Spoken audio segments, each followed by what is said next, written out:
All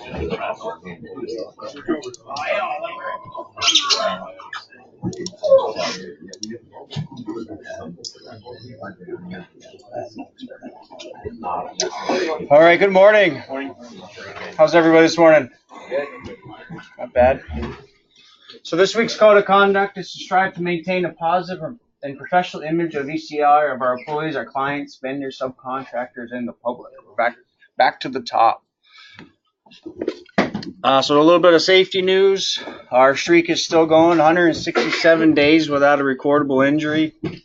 Excellent. Beard's looking good. I actually had to trim it up kind of a little bit. The wife, the happy life, happy wife thing kind of came into play. She took something away that I couldn't live without, so I had to trim it out. Oh, good. But we're still gonna grow it out. Daryl. I'm still gonna do it. What? I'm gonna look like you. I'm gonna keep growing it. Well, you don't want to look like Daryl. You ain't never gonna get this good. Yeah, I know. That's true. Amen to that. So let's keep on going. Let's keep it up. Let's keep looking out for each other out there. So this week's safety focus, I like to gonna keep trying to show them this more and more this week, but we're gonna be focusing on the personal protective equipment side today. We've been doing hearing protection, a little bit of harness stuff, and this week we're gonna talk a little bit about our hard hats. It's a good week, spring is coming. We just spring ahead on Saturday or Sunday. So it's a good thing to kind of go over all of our safety equipment. So today I just wanted to do a quick little thing about our hard hats. So our hard hat actually has a birthday on it. If you look with our hard hats here, it's very hard to see, but there's two little circles inside your hard hat.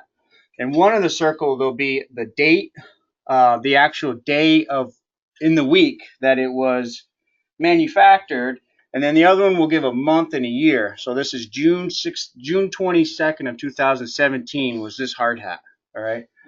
Manufacturer's recommendation says a hard hat should be changed roughly every 5 years. So take a look at your hard hat, see what birth date your hard hat is. If it's been over 5 years, some of you guys might see 10 years.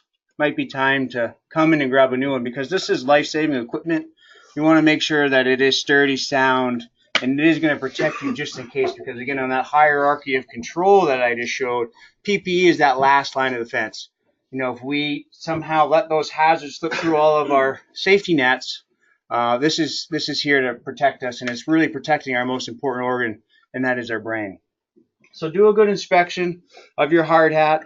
With a lot of the hard hats, all you do is you squeeze it from the ears in. If it cracks, breaks, bends, and doesn't kind of go right back to its kind of original form, then you should definitely change your hard hat out. With stickers, as long as the stickers are somewhat safety related or job site specific related, they're good. The only thing with too many stickers is you can't really see a good crack in your hard hat. Sometimes they hide exposed cracks. So it's very important that you take those hard hats out of service. We got plenty over here in stock for you. We can throw your names on them. We have kind of a nice lighter weight, newer model hard hat than we have in years past. So do me a favor this week and inspect your hard hats and get a new one if you need one. Just come see us. Is there any questions? Hard hats. Okay. I'll pass it over to Ken. Thanks, Matt.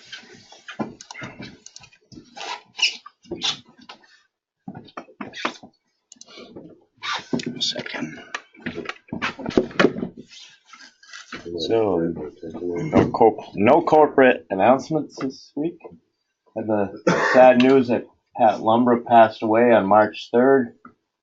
It's Pat at Reigate, and there's an obituary there. There's services, not really services, there's a get-together tomorrow. Backstreet Pub up in St. Albans, right? Sunday. Saturday.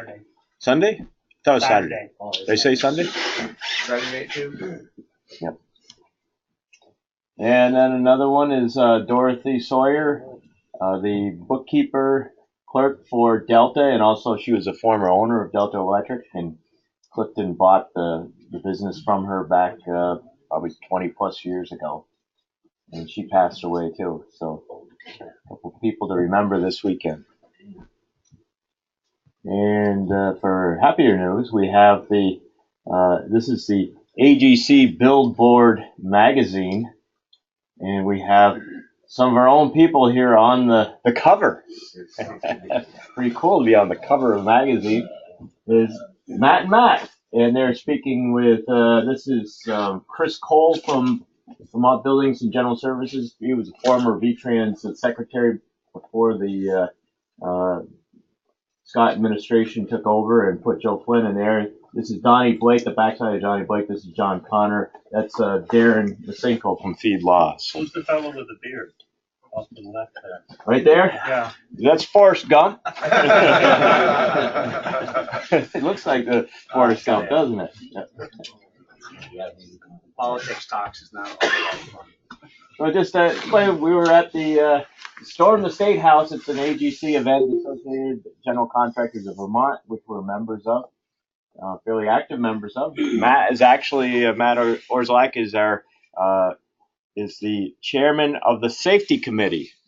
So Matt's very involved as well. And we went, I wasn't able to attend that day, but over 90 of the AGC members in VICA, that's the Vermont Electrical Contractors Association. It's kind of a joint group with AGC.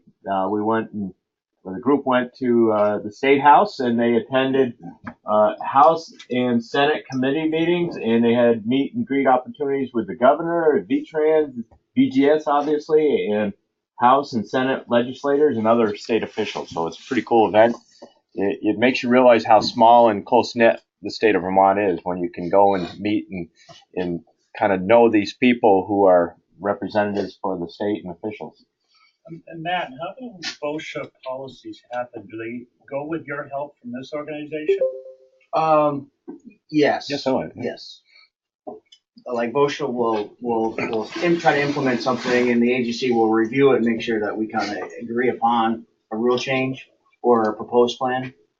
And we're definitely looking out for the contractors versus what they're proposing. So your importance is advising them and coming up with policy routines and stuff for us. Yeah, they'll ask for our help, but yeah, for the most part, it's just really trying to raise the awareness for the contractors of what BOSHA is doing, and then us kind of kicking back, trying to deregulate some stuff if we can. And things Where it like makes sense. Yeah, Obviously. where it makes I mean, it really, it's about safety first. Right, exactly. And then, when the state gets involved and tries to tell you how to be safe, that's when things get muddy, right? Exactly.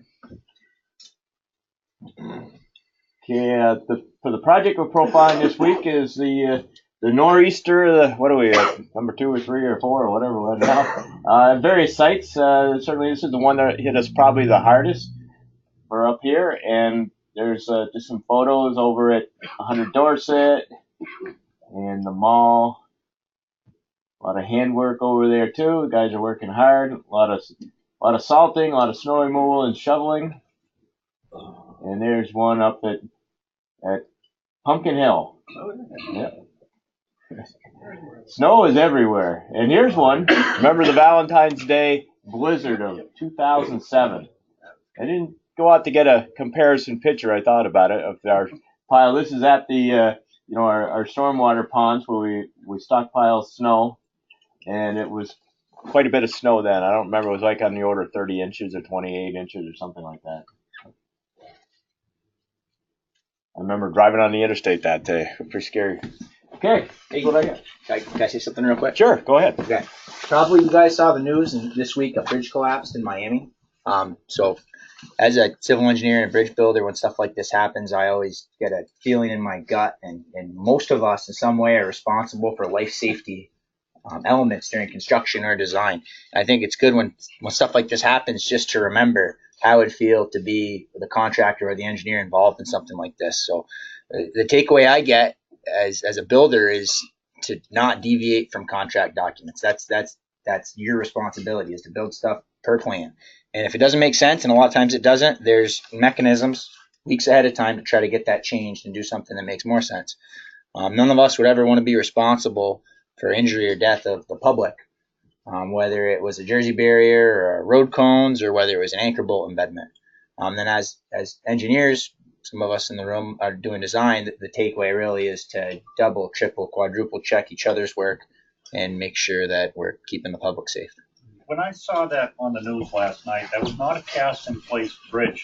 No. The crane and the rigging crew picked the bridge up improperly and reversed the stress. I don't know anything about it, Larry. No, I think what happened, let's see, FYU Because I was bridge. involved and I saw Kubricki build the bridge in Middlebury, and I asked the crane operator that there is a specific way to pick up structures in place. In this case, it was already in place. It'd been like I think, 2 weeks, they said. I think what this is it going into place. I don't know the full story, but it's a cable stay bridge. There's 2 spans, right? She stretched. There's 2 spans. This is one span that went over the highway. There's another one that is not and was not in place yet. And I believe I don't know which direction we're looking at.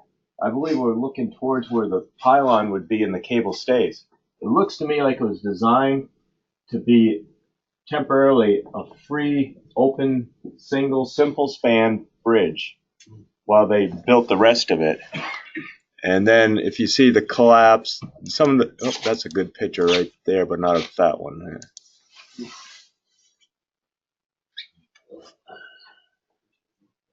So Does it look like there was a cable stretched through it? I think there was some post-tensioning only Yeah, because that's what I mean. I could see that there were holes in the top deck, the top of the deck. It worked like a beam with a top and bottom flange, and those cross pieces, which normally will take the cables up to the tower wasn't in place yet, it looks like, because this is a span, I believe, here that doesn't exist yet. And the pylon tower with the cables does not exist. So it looks like they designed this in a temporary condition to span on its own. And maybe they were tensioning or something, doing something there that caused it. I think what happened was that it buckled the beam. It acted like a beam, like an I-beam. And it wasn't, long-term wasn't designed for that. It was designed to be cable stay, to be supported. And that it was only temporary condition, in that somehow the compression flange, top is compression in that case, you had too much stress. And my assumption is, I don't know enough to tell you that exactly, but that's my guess right now. So, yeah, it's like Ben said, we got to be kind of thinking when we build stuff, keep to spec. If there's something that's not to spec, bring it up. Let's talk about it. Let's figure out what's going on, what should be done. And then we can get people involved. If it don't look right, sometimes it isn't right. It's part of the point. So, okay. All right. Have a safe day out there. So that has a potential. Yes, Barber. Ken Munson. Mike Bishop. Matt Pickering. Albert.